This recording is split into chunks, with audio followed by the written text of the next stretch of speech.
Hi, we started a conversation about what to do with your property after you've bought it and you're holding it. I'll be sharing more information about that today. You're watching Unlink in Kenya. I'm Solomon Wangwe.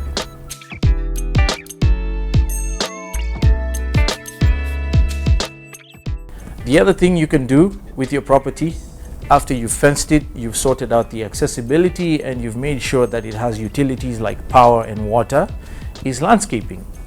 Very easy way to make your property more desirable while you're using it, and even later when you're selling.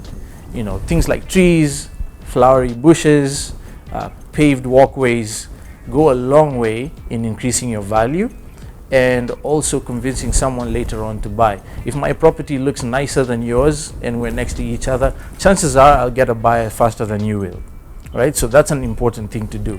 The other thing you can do while you're holding is develop structures onto your property, whether it's an outhouse or a place for your caretaker to stay.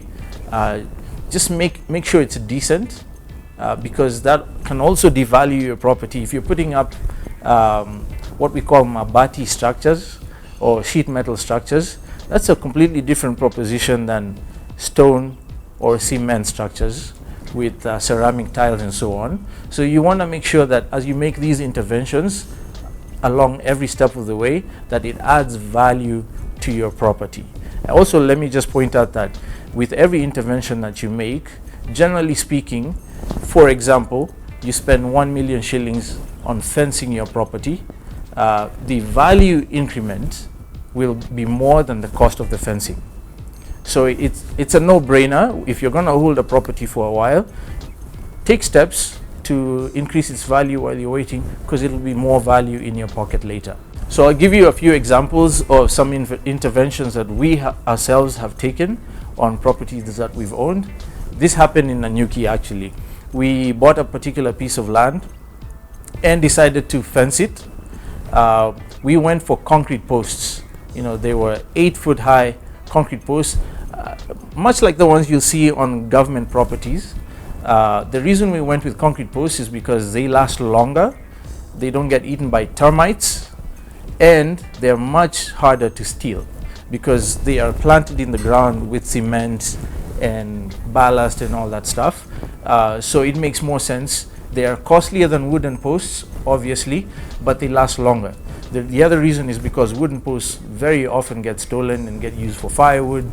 If you use barbed wire, those will get stolen by some random guy who wants to go fence his property elsewhere, especially if you don't have security present on the property.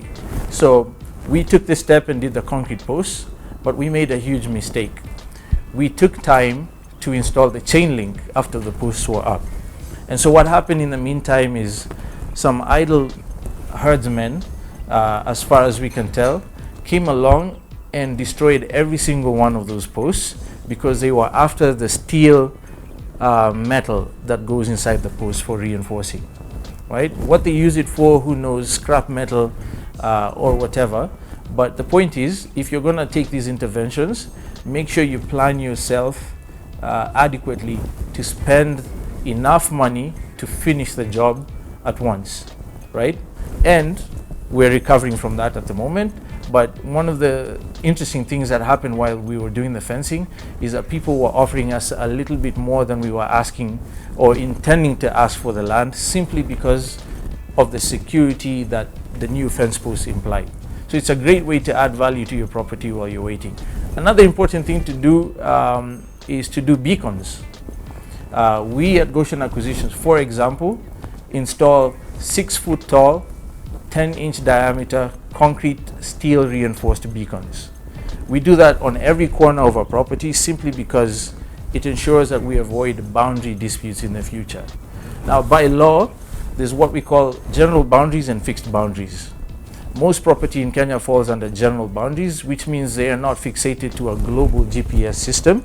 They are simply surveyed by a licensed surveyor, and there's a general margin of error of 3 to 5 meters in any direction, right? And by law, you're not allowed to erect a permanent structure on a general boundary property.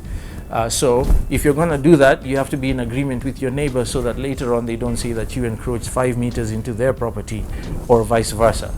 But this is one of the key things that we do on all our property, just to ensure that the boundaries are clearly demarcated, and also makes your property more interesting to a future buyer. So those are some of the ways you can increase value on your property while you're holding. Thank you for watching. If you have any questions or comments you want to make about this, feel free to reach out to us. Check out our website. We have great information about our Nanyuki property, only 500 meters from Laikipia's first championship golf course, with amazing views of Mount Kenya. All the information is up. All our social media platforms are up and running as well. You're watching Own Land in Kenya. I'm Solomon Wangwe. Stay tuned for more information on strategic land investment.